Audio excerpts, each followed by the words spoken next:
हमारी संस्कृति और सनातन संस्कृति का देश है, गौरवशाली परंपराओं का देश है और हमें हमारी विरासतों को जड़ों से जोड़ता है। हमारे विकास आसमान को छूने का हौसला देता है। हमारी सरकार ने इस काम को आगे बढ़ाया। हम लोग हमेशा नारे लगाते थे, सौगंध राम की खाते हैं, मंदिर वही बनाएंगे।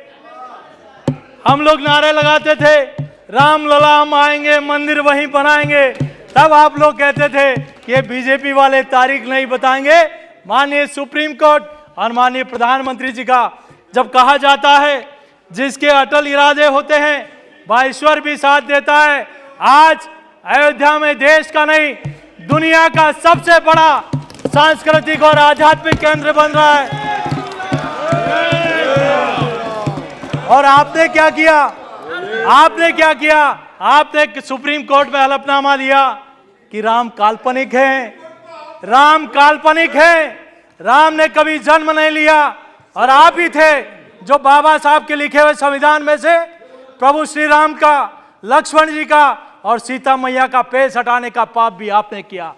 आपने श्री कृष्ण और गांडीवधारी अर्जुन का भी उस संविधान में अंकित पेज को हटाने का पाप भी आपने किया। और आपने इस संकट मोचक हनुमान जी का प्रश्न भी हटाने का काम किया।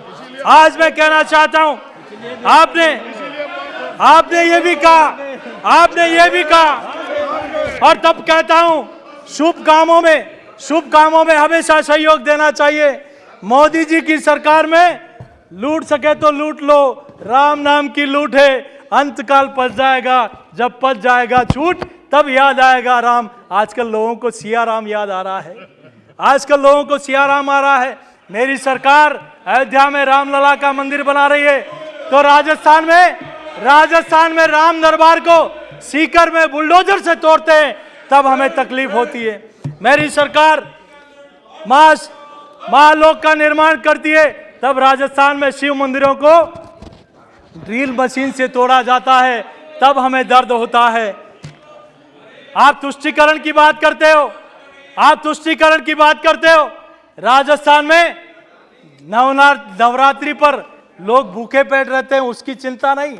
लेकिन राजस्थान में एक ऐसी सरकार है जो कहती है रोजे के दिनों में 24 घंटे बिजली मिलनी चाहिए, उनको नवरात्रा की चिंता नहीं रहती है, तब हमें तकलीफ होती है। आपने वहां कई ऐसे संगठन हैं, हम राव रेवाड़ी निकालते हैं, बाबा रामदेवरा जाते हैं, हम जलजूलनी 11 पे जुलूस निकालते हैं, तब कहते हो प्रतिबंध है। और कोटा में पीएफआई जैसे आतंकवादी संगठन को आप परमिशन देते हो और वहां भारत के खिलाफ नारे लगते हैं, तब वो आपको ठीक लगता है। आपको मैं धन्यवाद देना चाहता हूं मेरी सरकार का। 2013 से पहले हमारी कई ऐसी विरासत, हमारी ऐसी सनातन संस्कृति के ऐसे कई अंश जो चोरी हो गए, दुनिया में चले गए। 2013 से पहले मात्र 13 मूर्तियां विदेश से वापस हिंदुस्तान में आई, लेकिन मेरी सरकार ने 2014 से अब तक 297 ऐसी विरासतों को हिंदुस्तान में लेकर आए, चाहे अन्नपूर्णा देवी हो, चाहे नटराज की मूर्ति हो, ऐसी फिर से हिंदुस्तान में आपने ऐसा भी काम किया है। आज रानी पद्मावती, जिन्होंने अपने सतीत्व के लिए, अपने सतीत्व की रक्षा के लिए अलाउद्दीन खिलजी को कभी चेहरा नहीं दिखाया, लेकिन आपने वहां ऐसा चिल्ले लगाया, पत्थर लगाया, उसको भी मेरी सरकार ने हटाने का काम किया। माननीय प्रधानमंत्री जी, आज से पहले आपको सुनना पड़ेगा। आज से पहले हमारे देश के कोई प्रधानमंत्री दुनिया में जाते थे तब ताजमहल भेंट करते थे, ताजमहल। लेकिन आज हमारे गर्व होता है कि हमारा प्रधानमंत्री दुनिया के किसी देश में जाते हैं तो हमारी सनातन संस्कृति को श्रीमद् भागवत गीता भेंट करते हैं, तब हमें गर्व होता है कि हमारी सनातन संस्कृति पूरी दुनिया में पहुंच रही है। आज बाबा साहब अम्बेडकर के, आपने बाबा साहब को कभी आगे नहीं आने दिया, उनको संसद में नहीं पहुंचे, इसके लिए रोड़े अटकाने का काम किया। आपने वहां तक रोड़े अटकाने का काम किया। आज देश बदल रहा है, गुलामी के सबूतों को, उनके अंश को हटाने का काम कर रहा है। आज राजपथ का नाम कर्तव्य पथ पड़ा है, तो इसके लिए देश के प्रधानमंत्री जी का धन्यवाद अर्पित करते हैं। हम आभार प्रकट करते हैं क्या को अमृत उद्यान किया गया। आपको तकलीफ होना स्वाभाविक है। मैं आपको धन्यवाद अर्पित करना चाहता हूँ। आपको स्वाभाविक है। राजा जी प्लीज, मैं रिकॉर्ड को चेक करूंगा। शिक्षा के क्षेत्र में भी मैं रिकॉर्ड को चेक करूंगा। आज check record please sit down. हर दिन में 2 कॉलेज की स्थापना हो रही है। हर सप्ताह में एक यूनिवर्सिटी बन रही है। आपको सुनना पड़ेगा और 10 बार सुनना पड़ेगा। आज राजस्थान में 30 मेडिकल कॉलेज। मेंबर प्लीज, मैं रिकॉर्ड को चेक करूंगा। प्लीज आप सीट पे जाइए। मेडिकल कॉलेज मैं रिकॉर्ड को चेक करता हूँ। इसके लिए नरेंद्र मोदी जी की सरकार का आभार प्रकट करते हैं। आज मैं आभार प्रकट करता हूँ देश में माननीय प्रधानमंत्री जी का, जिन्होंने IIT हो, IIM हो, एम्स हो, नवोदय विद्यालय हो, केंद्रीय विद्यालय हो, उनको बढ़ाने का काम किया। आज मैं आभार प्रकट करता हूँ आदरणीय प्रधानमंत्री जी का, जिन्होंने सड़कों का जाल देश भर में बढ़ाने का काम किया। आज मैं प्लीज आप सीट पे जाए, मैं रिकॉर्ड को चेक करता हूँ। प्लीज सिविल एविएशन में आफ्टर आप लोग please record, I record check please, I record check. आज एयरपोर्ट बनना हो, बालू जी प्लीज, टर्मिनल भवन बनना हो, आधुनिक सिग्नल प्रणाली हो। आज एयरपोर्ट पहले कबूतर थे, आज नरेंद्र मोदी जी की सरकार में 147 कोई भी ऐसा शब्द होगा तो मैं रिमूव करूंगा। प्लीज बैठिए, मोदी जी की सरकार ने बनाया। बैठिए पहले प्लीज बैठिए। ऑनरेबल मेंबर प्लीज, आप अपनी अपनी सीट पे जाकर देख बैठिए। मैं रिकॉर्ड चेक कर रहा हूँ। मैंने सती प्रथा के लिए नहीं बोला, मैंने सतीत्व की रक्षा के लिए बोला है। मैं रिकॉर्ड चेक कर रहा हूँ। की रक्षा के लिए बोला है और उस पर मैं अडिग हूँ और हमें गर्व भी होता है। Objection, check in record. Okay please please. हमें सिविल एविएशन में अनेक काम हुए। रेलवे में राजस्थान में 14 गुना 2013-14 में जो बजट मिला, उसका 14 गुना बजट मिला है। मैं धन्यवाद अर्पित करता हूं। मैंने अपनी बात में सती प्रथा के बारे में न तो मैं या न मेरी पार्टी कभी इस बारे में समर्थन किया है, लेकिन चूंकि मुझे लगता है कहीं ट्रांसलेशन की वजह से सतीत्व को सती से जोड़ दिया गया। मैं इतना जरूर कहूंगा, मैं सरल हूं, सौम्य हूं, हल्दी घाटी की भूमि से आता हूं, यह भी निवेदन करता हूं। यहां हम लोग, मैं अपनी, चूंकि हमारे पूर्व में माननीय भैरव सिंह जी शेखावत साहब ने भी, जब पूरा प्रदेश एक तरफ खड़ा था तब उन्होंने इस प्रथा का विरोध किया था और मेरी सरकार भी, न मैं कभी इस प्रथा के पक्ष में है। मेरी सरकार का प्रायोरिटी है राजनीति से ऊपर देश, राजनीति से ऊपर राष्ट्रनीति। मैं अध्यक्ष जी अपनी बात को चूंकि समाप्त करने से पहले अपने विषय को आगे बढ़ाता हूं। हमने इस देश में देखा है कि आज वहां जिसके लिए मैंने बातचीत की थी, जैसे मुगल गार्डन को हटाकर अमृत उद्यान गया गया, तो पूरे देश के लोगों में हर्ष का विषय हुआ। आज राजपथ को हटाकर कर्तव्य पथ किया गया। आज 7 रेस कोर्स को हटाकर अगर लोक कल्याण मार्ग किया तो पूरे देश के लोगों ने उसको अप्रिशिएट किया।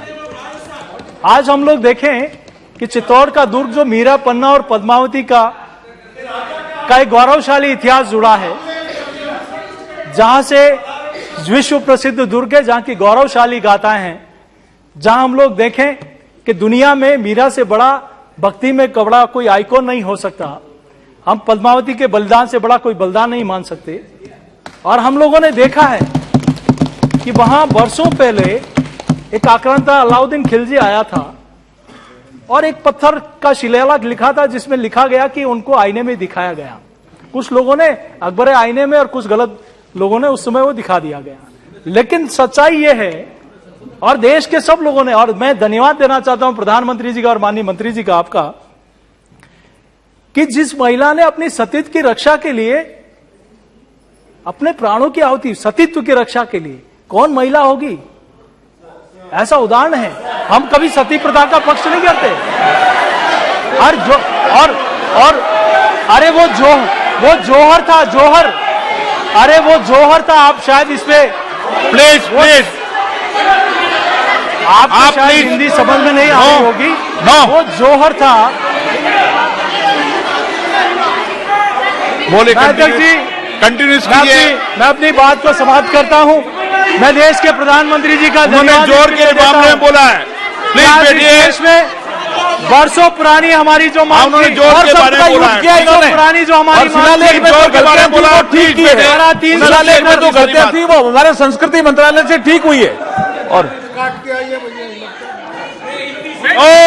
मैं किसान का अध्यक्ष जी, मैं किसान का बेटा हूं और जिस भाषा में वहां के Please. लोगों से बात करता हूं, Okay. भाषण करता I seen. हूं, उसी Please, भाषा मैंने- का उपयोग करता मैं हूं। एग्जामिन और करूंगा, मैंने आपको बोल दिया, प्लीज। अध्यक्ष जी, Please. हमारे लिए नेशन फर्स्ट है और मैं प्रधानमंत्री जी का धन्यवाद अर्पित करता हूं, जिन्होंने कहा और हमने शुरू से सुना है, रघुकुल रीत सदा चली आई, प्राण जाए पर वचन नहीं जाए। और उन्होंने जो संकल्पना ली थी कि आज उन्होंने तिरंगा यात्रा में वहां एक तिरंगा यात्रा में गए थे आदरणीय मुरली मनोहर जी जोशी के साथ, तब देखा था कि धारा 370 और 35 से हटे वहां के लोगों को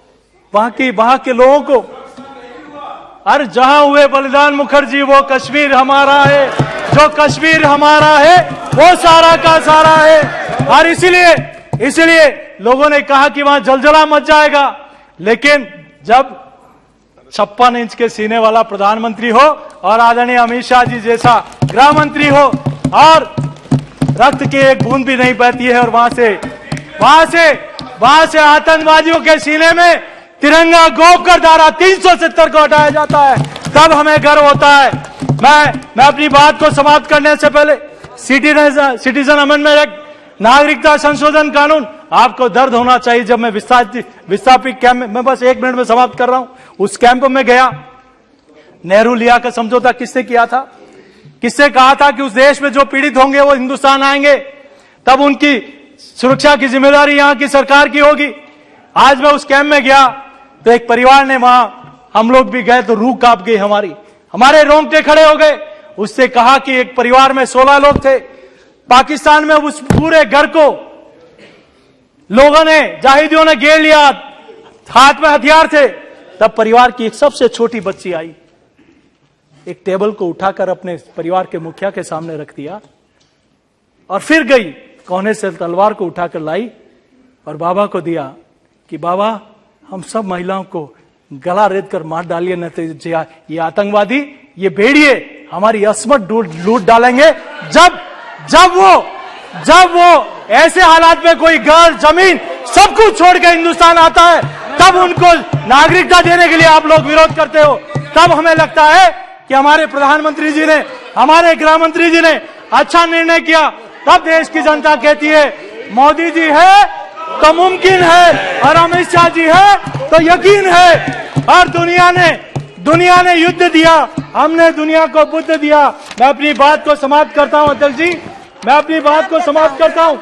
मैं अपनी बात को विराम करने से पहले एक सुरक्षित है जनहित, सुरक्षित है जनहित, सुरक्षित है देश की सीमा, क्योंकि पहरेदारी कर रहा है 56 इंच का सीना, क्योंकि पहरेदारी कर रहा है 56 इंच का सीना। माननीय अध्यक्ष जी, आपने मुझे बोलने का अवसर दिया, इसके लिए मैं हृदय की गहराई से आभार प्रकट करता हूं। यही कहते हुए देता हूं मैं अपनी वाणी को विराम। जय श्री राम।